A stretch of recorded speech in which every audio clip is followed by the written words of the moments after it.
We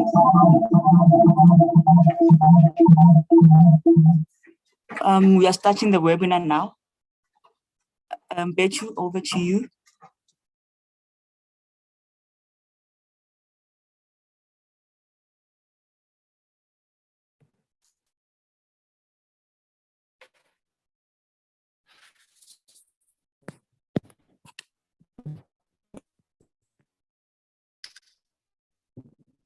Good morning, colleagues, and welcome to everyone.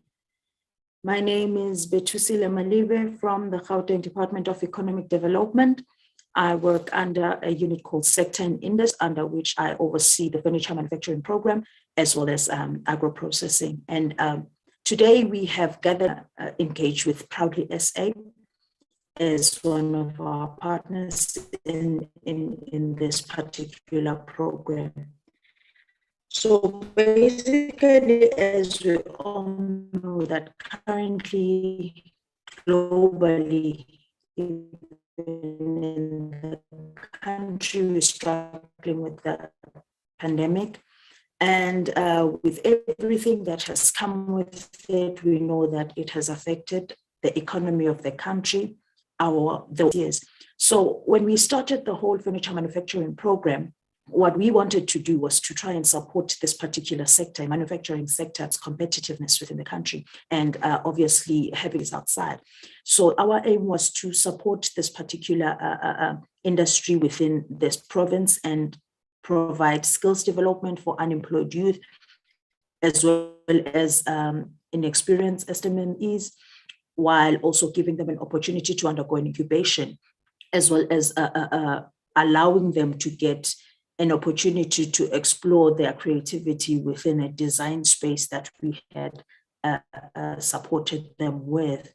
What came out of that since 2019 was that SMMEs are now coming forward to say they are appreciating being skilled, but now the thing is, in all the beautiful craftsmanship that they're doing and the beautiful products that they are manufacturing, they are not having marketing platforms, they're not having market access. Some of them even went as far as suggesting that showrooms and the likes. And that for us was not something that we had initially set out a plan for. Hence, we had promised our SMMEs to say, allow us some time to go back as SMMEs to actually access greater marketing platforms. And fast forward from since 2018, 2019, we found ourselves engaging with Proudly SA as well as the DTI. And through those engagements, we then found that Proudly SA has recently launched the furniture marketing portal. And that for us was like a big win, because here is a digital platform that has a greater reach than just having one physical showroom. Hence, we then put forward the request to say, can we be able to open up such a platform for our SMEs?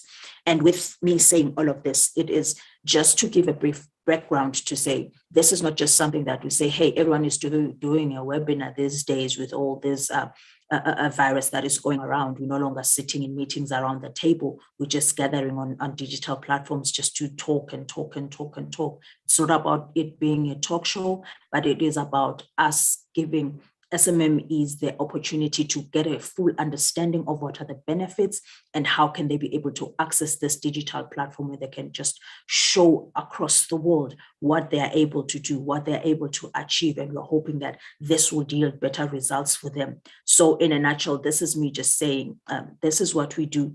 This is the purpose of us gathering here today.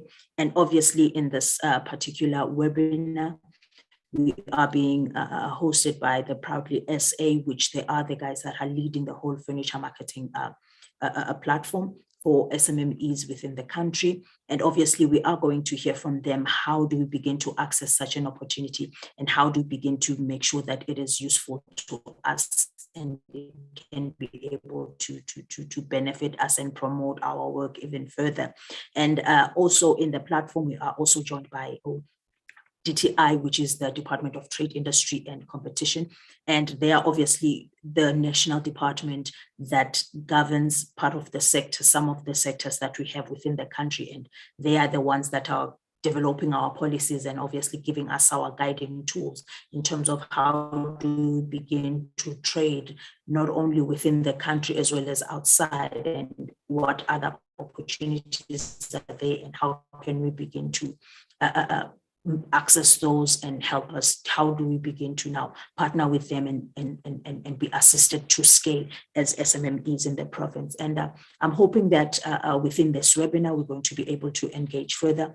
You're allowed to ask questions, and let's all engage and try and see how best can this work for us. And in a nutshell, with all of that I've just said, it was just me saying, welcome to everyone who is here. Welcome to our SMMEs. The main purpose for this event is all about you and how we are trying to support you as both a private sector and the government sector. So with that said, thank you very much, and enjoy the day. And please do engage with us further. Thank you very much.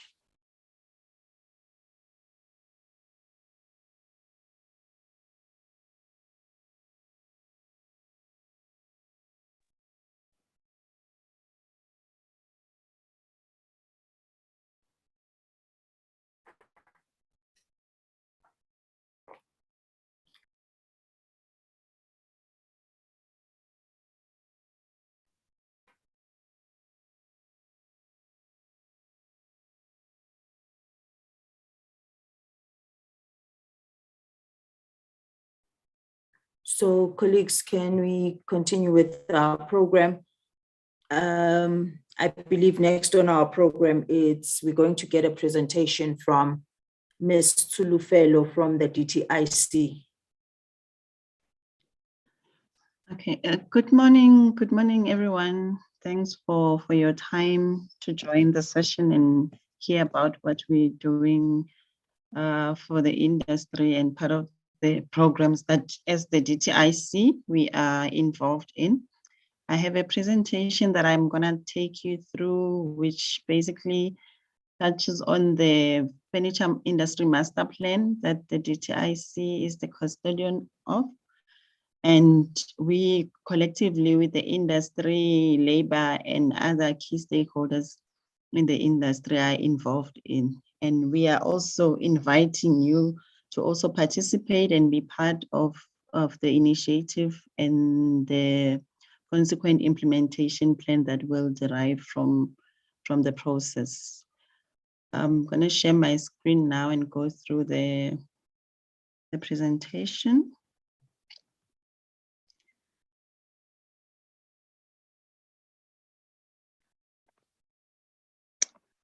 Okay, the presentation will basically take you through the industry overview, which I'm sure most of you in the industry are familiar with. And the structure, we will look at some of the trends, and then we'll move to the master plan itself, what the vision is, what the objectives are, what pillars are we focusing on what are we currently prioritizing as far as the initiatives are concerned. This is just a summary of who we are. We previously were known as the DTI, now called DTIC, which basically stands for Department of Trade, Industry and Competition. Our main aim is to create an enabling environment, basically, so that we can attract investment, and we have trade and enterprise development. We want to broaden participation so that the industry is as inclusive as possible, to also include SMMEs as much as possible. You will see in the master plan also we highlight that issue around how we then involve the SMMEs and medium enterprises. So as the branch itself, I'm from the Industrial Competitiveness and Growth, which is mostly policy based. But we do have other branches within the department that will focus on other areas that are still relevant to you, like industrial financing. We have other branches which will look at export promotion. So those are some of the branches within the department that are still relevant to enterprise development and industry growth. Okay, the furniture overview. I think we can all agree that furniture is relevant to all of us. We use furniture pieces every day, at home, at work. So that's why this sector is prioritized and important to all of us. But what we have seen is that there has been a number of challenges that the industry is facing, with a lot of changes. Most of the challenges around the issues of imports, where we've seen a number of imports coming through our market, thus reducing the local share for the local manufacturers. So that's one of the key areas that we really want to address on how we can increase this market share for our local guys. This has resulted in declining demand because of competition in relation to price, where you can see somebody can just import and lend the product and still manage to sell it cheaper than somebody who's manufacturing locally. We have seen the changes in the retail model. There have been some restructuring, some of them closing or merging, resulting in a number of company closures. So those are the main challenges that we've highlighted through the master plan, and that we seek to then address. With the small businesses and medium, we've seen them also taking part and stepping through. But what we have also noticed is their main difficulties around the economies of scale because of their sizes. The issues around working capital, old equipment that they are using, and recently also we have experienced challenges with the raw material shortages because of the pandemic, and also the borders being closed, that resulted in a huge challenge for local manufacturers. The industry structure, as you can notice from this, is in relation to a number of employees per companies, but this only will relate to companies that have registered with the bargaining council. So it may not reflect the industry as a whole, because we have a number of informally operating manufacturers. So these numbers are just for those with the bargaining council, but still from this, you can tell how many SMMEs are involved in the sector, because you find that the companies are either owner-run, or some of them are business-owned, and it's a 2-3 men show, sometimes 5 to 9. So most of the companies will employ less than 10 people in the industry. So in a sense, it's an industry for small and mostly medium enterprises. But although you still find those bigger companies that are vertically integrated, they may even have their own retail space. Some of the trends with the pandemic, as Betu has alluded, we have seen a drop of imports, obviously, because the borders were closed, which then necessitated that we need to then supply as our local guys to the retailers. And also, to some extent, it was a wake-up call to the retailers that they need to work with the local guys, which is a positive to us. So we need to then make sure that we build up capacity to be able to meet those short turnaround times, so that we can then supply the retailer. And with the retailers and in discussion, they then have this retail supplier development program that will also help us in further developing the small and medium companies that will now be supplying these retail stores. Our overall vision for the master plan is to grow the industry to be as inclusive and obviously profitable. If you are in business, you want to make a profit. So the overall vision, this is what we wanted to agree with all the players in the industry. we usually refer to the master plan as a bring and bright type of thing. So we don't want this to be a DTIC program, but we want it to be as inclusive, to involve the industry, the labor, everybody who's involved in furniture manufacturing must be part of what the master plan becomes. So this is a summary of the process. We've started engagement way in 2018 with the principals in the department, and currently we are on version 2, which we have just redrafted in November. What happened since the version 1 is we had since developed work streams or task teams, if you can call it, based on different pillars. So we have a number of pillars that I will also talk to, that we then discuss how we can then move from one pillar and what we want to achieve on those pillars, which then led to the revised version, which we now called version 2 of the master plan. And that is also available. We can share so that you make your inputs to it before it's then finalized and signed off by the minister.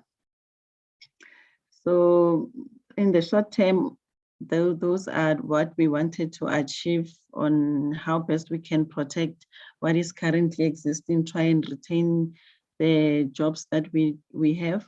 And in the long term, we want to then grow the industry. So this is basically how the whole thing is done. We have a project management office in the department, and we work closely with the SAFI, which is the industry association. It stands for South African Furniture Initiative.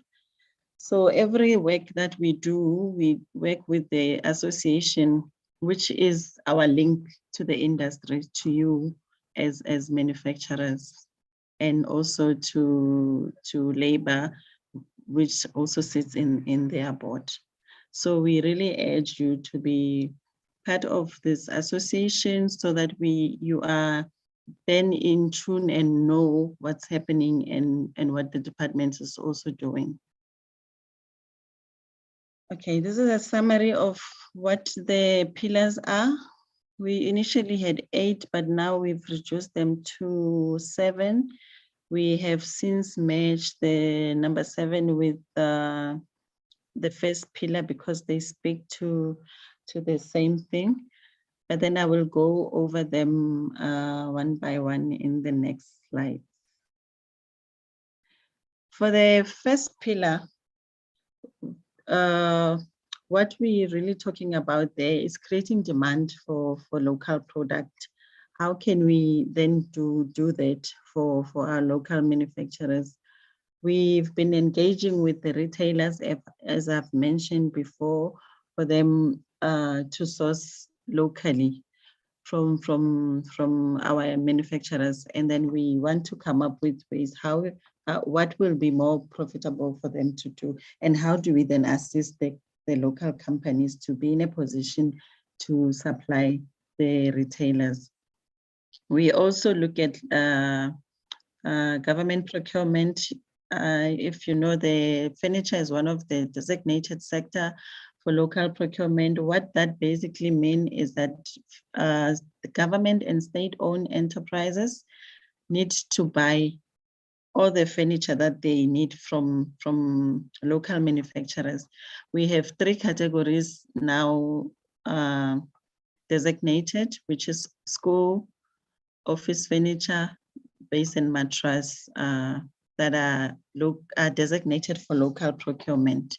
But we also encourage government and state-owned to also self-designate in some of the other products that we do not have in the instruction note.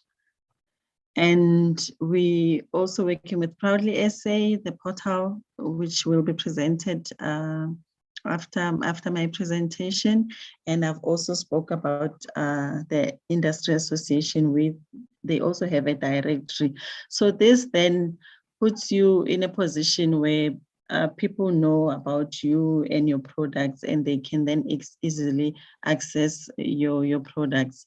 So then this addresses the market issue problem that Betu alluded to earlier. For the second pillar, what we're trying to do is come up with a comprehensive program that will address some of those challenges that I've alluded to earlier that mostly affect small and medium enterprises. It's issues around accessing finance or working capital, access to markets, and then we want to develop this growth program that will then address those issues so that we are then in a position to fairly participate and compete with other manufacturers in that space. The third pillar look at trade interventions. What we're mostly trying to do there is we have noticed that there have been a lot of issues around under invoicing or classifying products in a manner that maybe custom people are not able to pick up that this is a furniture product or this. So it may be classified as something else, but end up in our product as furniture. So that then means that we have understated levels of imports. We may be saying imports are at this level, but then when you compare with exporting countries on what they are sending as furniture and what we are receiving as furniture, there's a big discrepancy on those numbers. So that's what we're trying to address on this pillar. We have established a forum with SARS where we now trying to see how we can work with the custom people and then train them on what furniture classifications are and how we can reclassify based on the tariffs that are related to furniture. We also look at issues around standards, if maybe we need to make standards compulsory in addressing the flow of imports in the country. Currently, the standards as they stand now with SABS, they are voluntary, but we have been in discussion with them. So far with the school furniture, we are winning, but we then want to see how we can do that with office furniture without putting more burden on the local manufacturers, because sometimes it may come with some cost to them. So mostly in those forums, we really need your participation so that you can voice your concerns and your challenges, and we see how then we can address. So those will be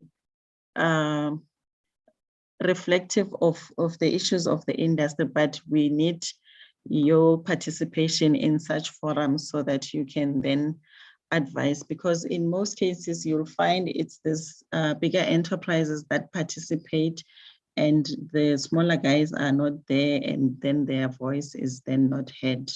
So the end product may then be more skewed and not necessarily address all the issues in the industry. Access to raw material shortages. I think for now, with the master plan and engagement with industry, we have realized that there have been some shortages, especially on board. We know that particle board and MDF is mostly used in furniture manufacturing, but we have seen that with most companies, we only have two main suppliers currently of board, which is PG Bison and Sonai.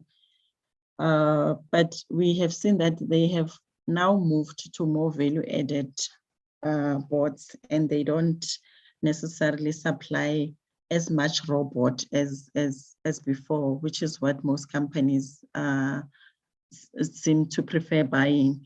So we are then working with the industry on how we can address that issue around boards with the shortages. But we also look at other raw materials that may be an issue for the industry.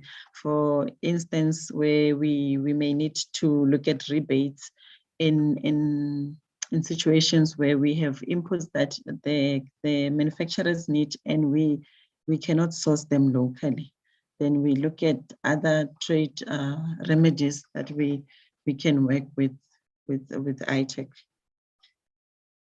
And the other pillar looks at skill supply to the furniture industry. So what we're trying to do here is how do we then balance what the training institutions are currently offering in relation to what the manufacturers needs, because we have seen that in most cases the manufacturers will complain that the students that they absorb from the training institutions do not know this, they don't know how to use this machine, they don't know. So in essence, you'll hire somebody who is skilled, but you still need to train them. So we want to see how we can then balance that so that the industry then informs the training institutions, and also the training institutions will then reciprocate. We are working also on some of the qualifications that we are finalizing that we have mentioned there. So that's also what we're doing. So we're looking at it at the end, having a skill strategy with the CETA and other related training providers. But we also have noticed that there's been a move from your traditional cabinet making skills. So we're trying to also respond to the needs that when people use CNC machines, we want programmers of those machines. We're also looking at the design skill as a key component to manufacturing. So those are the other key skills that we concentrating on.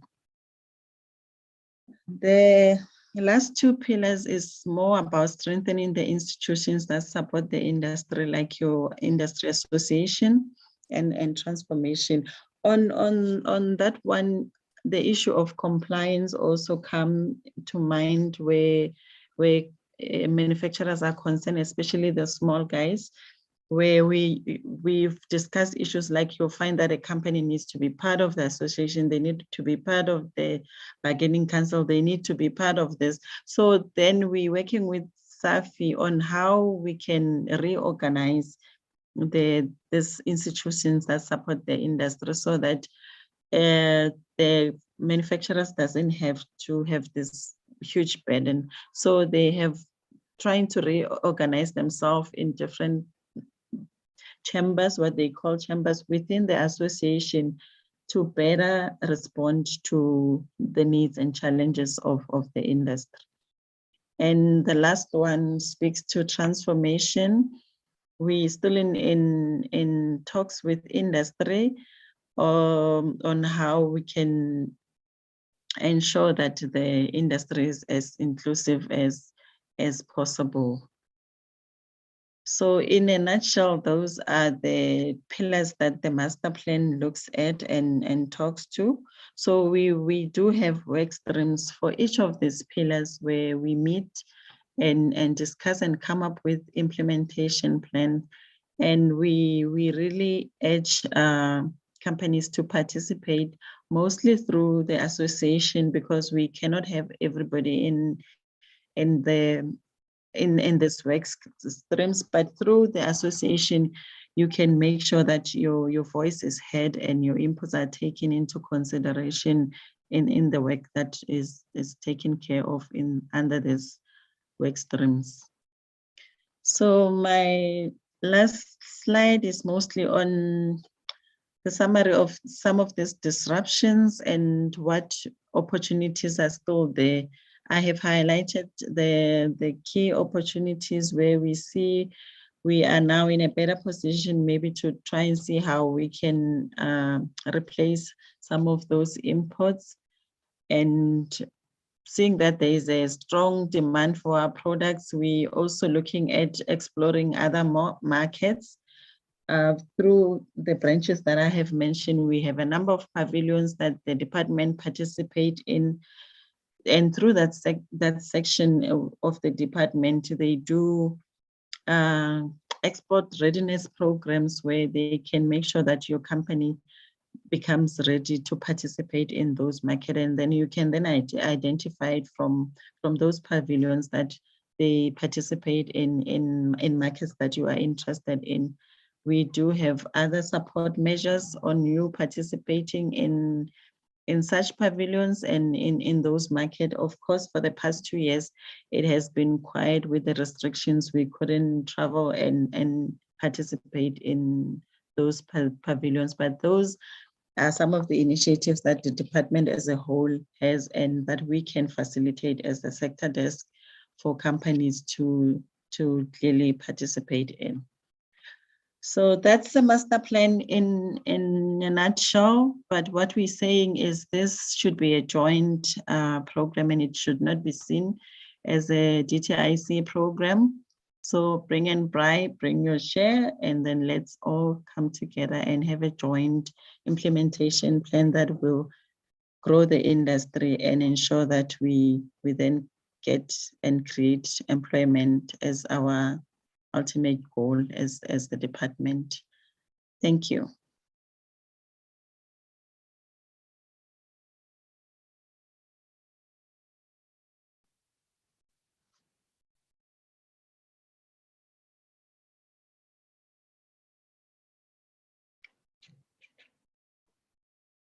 Thank you so much, Tulu.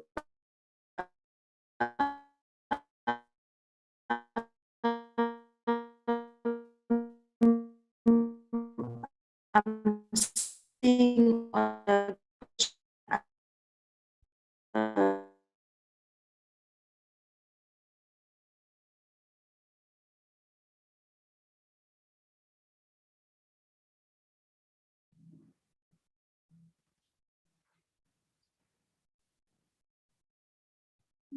coming through from Abigail.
Good day, everybody.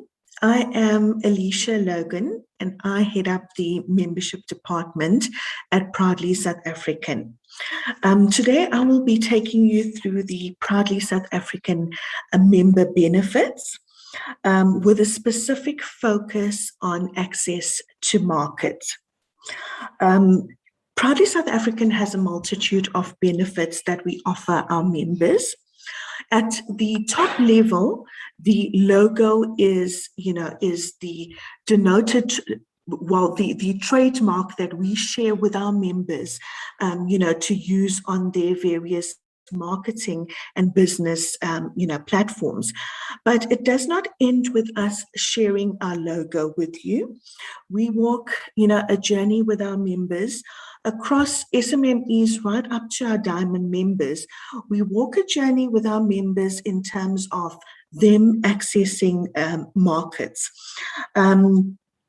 I would like to start off with introducing you to our latest addition to Access to Market, and that is our MAP program. Our MAP program, the MAP program, the acronym for MAP is basically Market Access Platform. And what MAP seeks to achieve is that it is an online platform that enables corporates across industries to find high-performing suppliers, obviously across industries as well. Now, Proudly South African works across a tiered base membership platform. That means all the way from SMMEs right up to our Diamond corporate members. MAP allows members from SMMEs right up to Diamonds to access the market in ways that are conducive to them or customized to have them benefit from the program. So by this I mean, procurement teams are traditionally highly dependent on a small supplier base, which of course results in limited diversification, limited growth, and limited sustainability. MAP, of course, seeks to address this issue by giving buyers access to vetted suppliers. And I'll talk to the point of vetted suppliers shortly. But basically, MAP gives buyers this access to a database of quality vetted suppliers. And in return, the suppliers are able to grow and sustain their business. What do I mean by vetted suppliers? In order to become a Proudly South African member, we take you through a vetting process. The vetting process is a simple but in-depth 4-step process in which we vet you before providing you with membership. The 4 tiers or the four vetting processes are local content. So we vet our members against local content. Of course, to become a Proudly SA member, we would appreciate that our members achieve at least 50% or more of their manufacturing to be done in South Africa. We work with, we're very strong on quality. As I mentioned, the Proudly SA logo is a registered trademark, and it denotes quality. So in order for us to allow our members to use the logo, we need to ensure that they meet the quality standards. So we vet against quality by asking for test reports, ISO certificates, and other reports that confirm quality. We vet against environmental standards. Does a member have environmental policies, or do they meet certain environmental criteria or abide by certain environmental standards? And of course, our main mandate is to create jobs. So we need to ensure that our members abide by the labor practices of South Africa. So we do vet against, best labor practices and how you manage your staff, your HR policies, etc. So when one, is taken to the MAP portal, this almost ensures the buyers that you are meeting with vetted suppliers, and you have that peace of mind that the buying process is not with suppliers that do not have the required quality reports or abiding by HR policies, etc. These members are vetted members, and buyers can be sure that they're buying from members that meet the quality standards and the local content required. So MAP is really there to help buyers buy from really qualified suppliers and help suppliers grow their businesses by dealing with buyers that are legitimate and buyers that are definitely, you know, going to use their service in some way, shape or form. So MAP is our new addition to the access to market platforms that we offer our members, and it is a very important, online portal for us, because it is really offering both, as I said, members across our tiers, our membership tiers, the opportunity to access the market and grow their businesses, exponentially. So MAP is one of the programs. Then we're talking specifically to the furniture portals. The portals is another one of our access to market platforms. One of the main benefits of our furniture portal is that it fills the white space in the marketplace really quickly. Anyone with a PC and an internet connection can connect to the portal with minimum training and, minimal investment. As a result, the barrier to entry for e-commerce is, of course, lowered, and enabling suppliers to interact with customers electronically. I don't know if most of the people on the webinar today have seen the Proudly SA furniture portal, but this portal it mimics a mini website. So it provides a multitude of contact details, catalogs, and information on a supplier. So a buyer going onto this portal already has access to the supplier's contact details, has details to the supplier's larger website, has access to the supplier's catalog, and in some cases even to their price list. And this allows your customers already an opportunity to understand what it is that they're looking for, and then access the buyers. So it really is an e-commerce platform that is here again introducing buyers to suppliers and suppliers to buyers. So the benefit of the portal then is another layer or another access where buyers and suppliers can meet. Some of our other benefits, currently we're working with our members on an international virtual trade show, that is the Dubai 2020 trade show. And this show is offering members such a large opportunity in terms of its 182 days of showcasing. I think there's about around 196 different avenues where our members can access different markets, different pavilions. So we offer the virtual platforms, not just locally but internationally, to offer right from our SMMEs to our larger corporates, the opportunity to showcase both their products and their services on an international platform, at no additional cost to our members as well. So the Dubai 2020 is also one of the access to market platforms that is currently running, and our members can take full opportunity of this platform.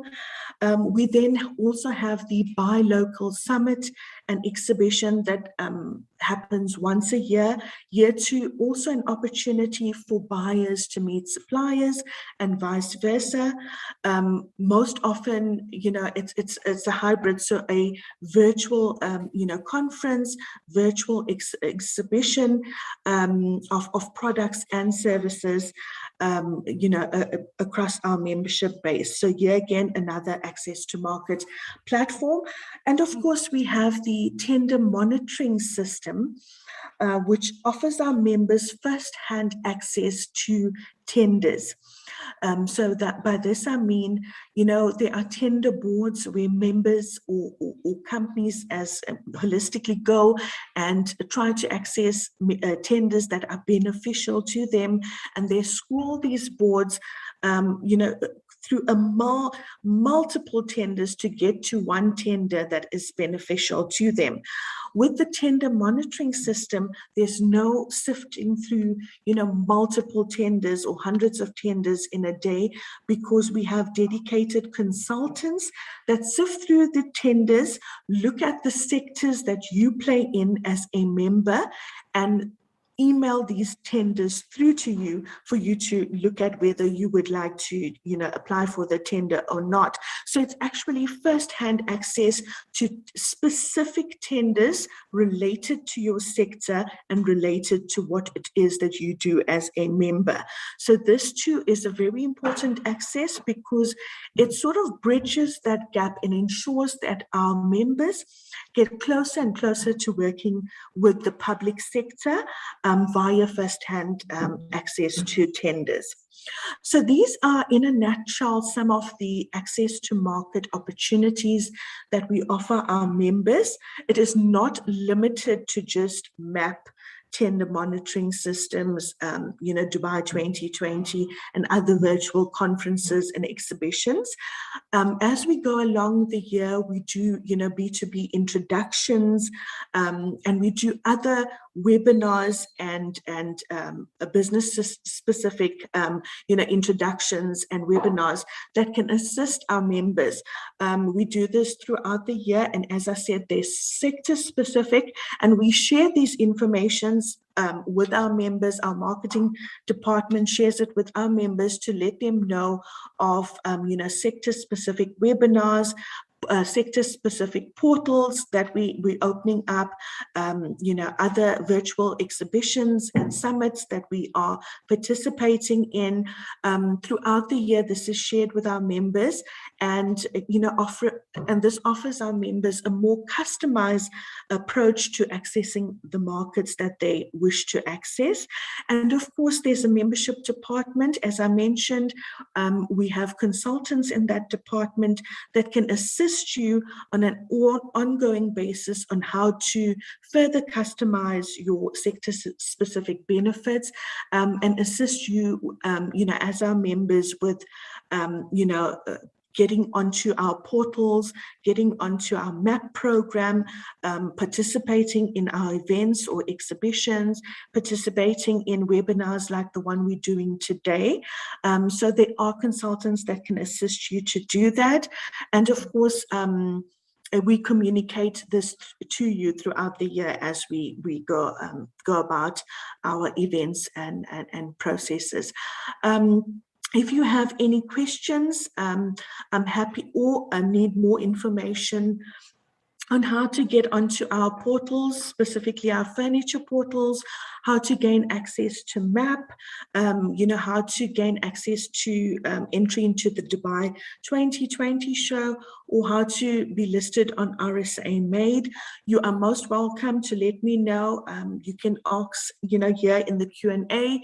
You can also send an email through, and I can share the presentation, the benefits presentation with you, so that you can make an informed decision around membership.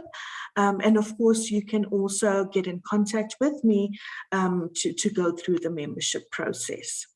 So that basically is, in a nutshell, how to basically access, market opportunities with Proudly South African. Happy to answer any questions if you have any.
Thank you, everybody who's attended the webinar this morning. I'm afraid that Betu's had some connectivity issues. If anybody has any questions that they'd like to pose, they can do so on the question and answer section.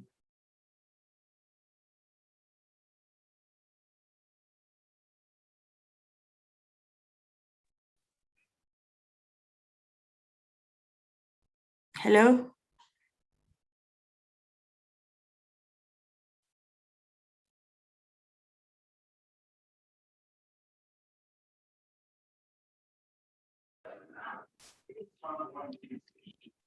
Go ahead, Betu. Oh, thank you. I thought you could not hear me. My apologies on that. I'm having network challenges, but I'm seeing a question again from Neo Pearl, and she's asking about the school desk that she's making, manufacturing, and not registered on any portal or association. I'm not sure what you are wanting to find out, Neo, on that.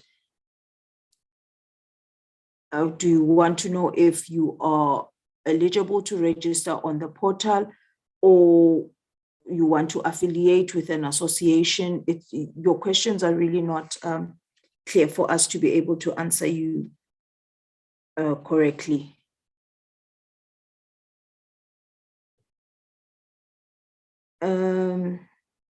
And then on the chat box, I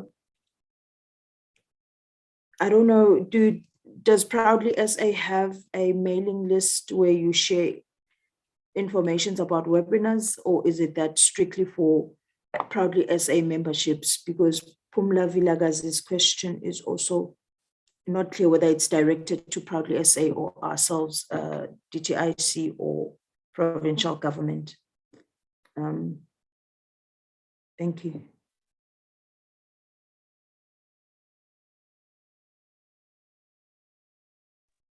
Okay, I don't know whether we should continue to open the session for more questions that are coming up, because people are popping up as we go, because according to our program,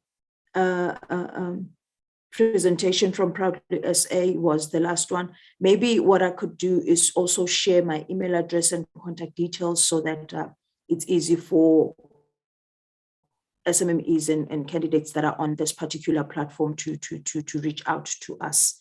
I see that Alicia has added her email address. I'll just type it on right now.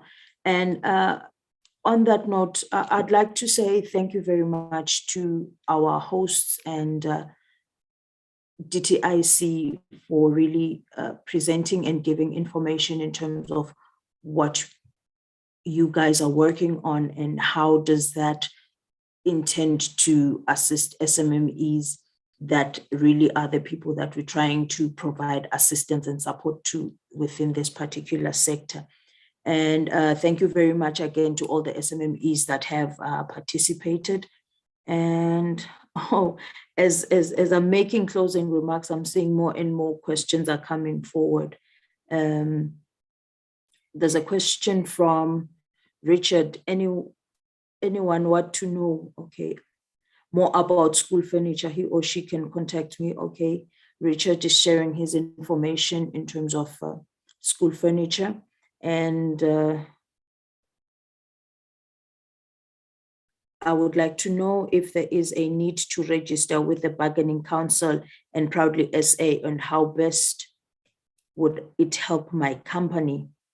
I'm seeing Tulu and Alicia are handling that question. And there is a minimum fee for the membership. I believe this then talks to the Proudly SA membership. A question from Homu Tanyang.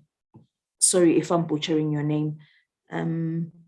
Swati speaking background is coming in full force. I believe, Alicia, you could assist us in terms of responding to that. But the last engagement with Proudly SA, there was an indication of a membership fee or SMMEs before they can be able to gain access into the portal. Maybe we could get a response onto that. Tulu, there is a request for the presentation. Will that be shared? I don't know if you can unmute yourself and come through to indicate if we can be able to share that presentation with SMMEs, or how does that work? Please do come through, Tulu. I can share the presentation with you, and then you can make sure that it's everyone on the call then has the copy. Is that okay? Not a problem. Thank you very much for that. I'm seeing 2 more questions that are directed to DTIC.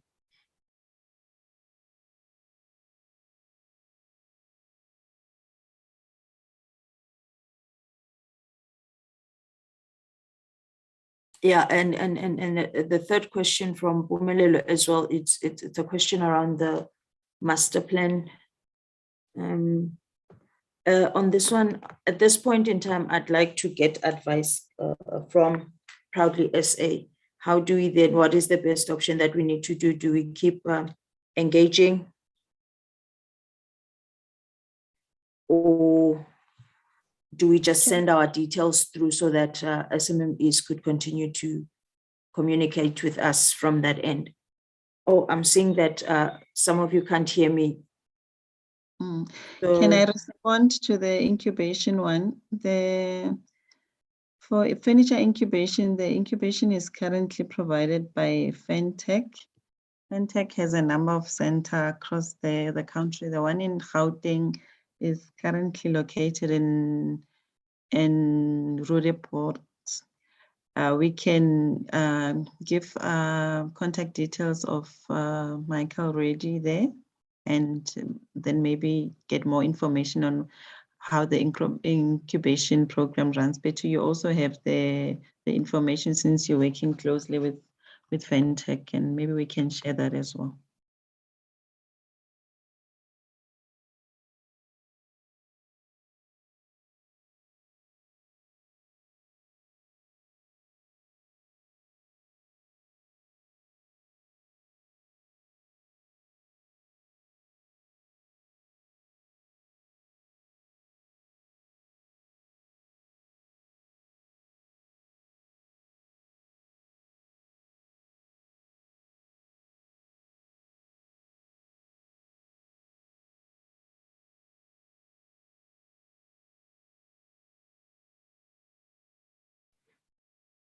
hello, can I get an indication if I'm audible now?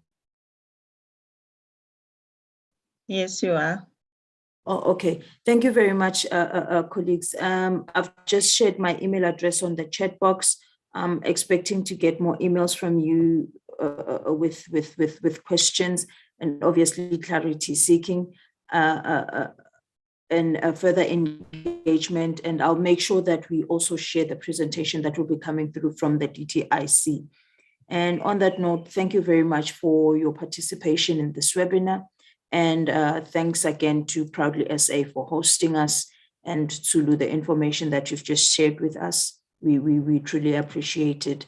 And on that note, thank you very much, colleagues, and have a lovely day further.